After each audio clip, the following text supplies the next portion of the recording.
नमस्कार प्रिय दर्शकों, ज्ञान की बातें के अंतर्गत आज हम पूजा की सावधानियां इस बात पे चर्चा करेंगे।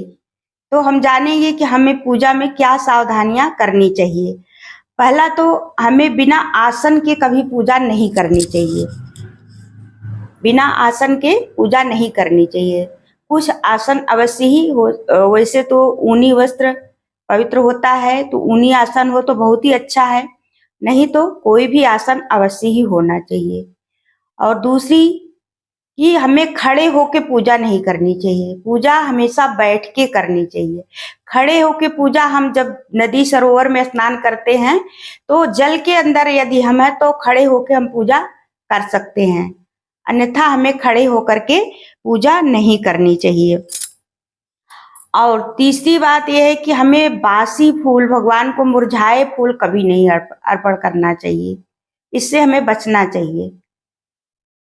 इस बात का हमें हमेशा ध्यान रखना चाहिए।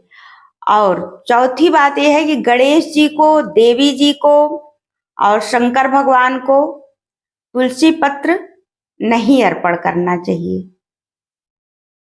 भूल कर भी नहीं अर्पण करना चाहिए।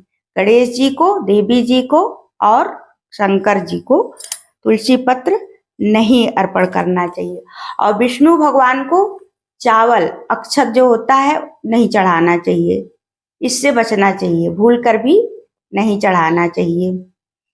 और लड्डू गोपाल की अगर सेवा आपके घर में हो रही है तो उनको दूध और मिश्री या दूध शक्कर का भोग अवश्य ही लगाना चाहिए, क्योंकि वो बाल रूप हैं, तो उनको दूध का भोग अवश्य ही लगाना चाहिए। इस बात का हमेशा ध्यान रखना चाहिए कि उनको दूध का भोग अवश्य ही लगाना चाहिए।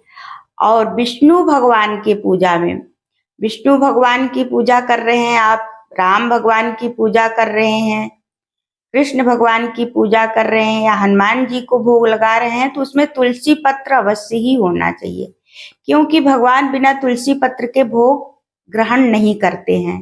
तो इन बातों का हमें अवश्य ही ध्यान रखना चाहिए। और शंकर भगवान को बिल्वपत्र अवश्य अर्पण करना चाहिए। प्रतिदिन की पूजा में बिल्वपत्र अवश्य अर्पण करना चाहिए। अगर नहीं है तो आप उसका चूर्ण भी बनाकर रख सकते हैं, परंतु अर्पण अवश्य करना चाहिए।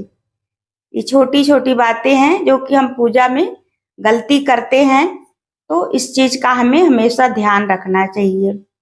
धन्यवाद। ऐसे ही ज्ञानवर्धक जानकारी के लिए आप हमारे चैनल को सब्सक्राइब करिए।